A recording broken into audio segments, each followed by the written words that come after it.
আপনাদের সাথে শেয়ার করব ধনিয়া পাতা দিয়ে চিকেন রেসিপি। যদি ভালো লেগে থাকে রেসিপিটি অন্যদেরকে দেখার সুযোগ করে দিবেন শেয়ার করে। এখানে কিছুটা পরিমাণ ধনিয়া পাতা নিয়েছি আর কয়েকটা কাঁচামরিচ নিয়েছি, একটু হালকা পানি দিয়ে একটু ব্লেন্ড করে নিব। এখন একটি প্যানের মধ্যে কিছুটা পরিমাণ সরিষার তেল দিয়ে কিছুটা পরিমাণ কাঁচা পেঁয়াজ দিয়ে দিব। পেঁয়াজগুলো হালকা ভেজে নিব যাতে করে কাঁচা গন্ধটা না থাকে। পেঁয়াজগুলো ভাজা হয়ে আসলে আমি এখানে আগে থেকে পরিষ্কার করে রাখা চিকেন দিয়ে দিব। চিকেনগুলো আমি আগে থেকে পরিষ্কার করে নিয়েছি। আপনাদের যেরকম সাইজ সেরকম করে দিতে পারেন, ছোট দিতে পারেন, বড় করেও দিতে পারেন।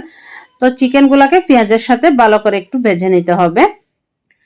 তো ভাজা হয়ে আসলে এখন আমি দিয়ে দিব আদা রসুন বাটা। আদা রসুন বাটা দিয়ে ভালো করে চিকেনের সাথে মিশিয়ে নিতে হবে। এখন দিয়ে দিব কিছুটা পরিমাণ টক দই, দিয়ে দিব কয়েকটা লবঙ্গ, এলাচ, তেজপাতা, এগুলো দিয়ে ভালো করে মিশিয়ে নিতে হবে। এখানে কিন্তু কোনো পানি ব্যবহার করা যাবে না, পানি ছাড়া এই চিকেনটা রান্না করতে হবে।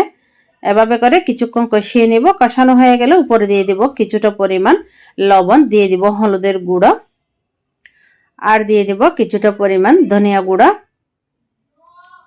দিয়ে দিব কিছুটা পরিমাণ ভাজা জিরার গুঁড়া, দিয়ে ভালো করে মশলাগুলোর সাথে চিকেনটাকে কষিয়ে নিতে হবে।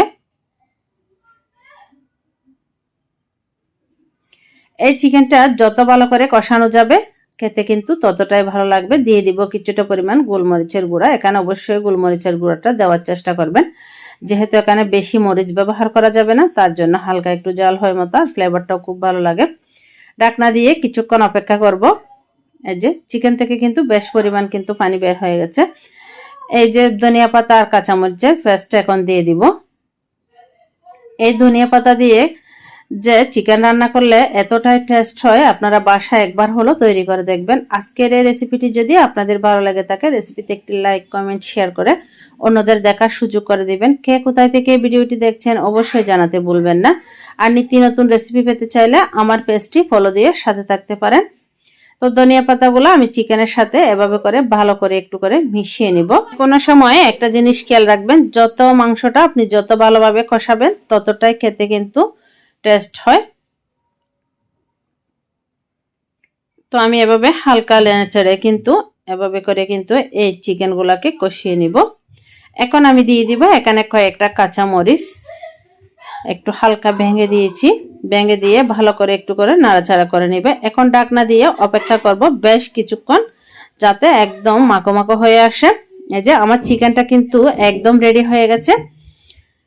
এভাবে চিকেন রান্না করলে এতটাই টেস্ট হয়, আমি কিন্তু কোনোদিন রান্না করে দেখিনি, ফার্স্ট টাইম রান্না করেছি। অনেকটা ভালো লেগেছিল, বাচ্চারাও অনেক পছন্দ করেছে। আজকে এই পর্যন্ত, আল্লাহ হাফেজ।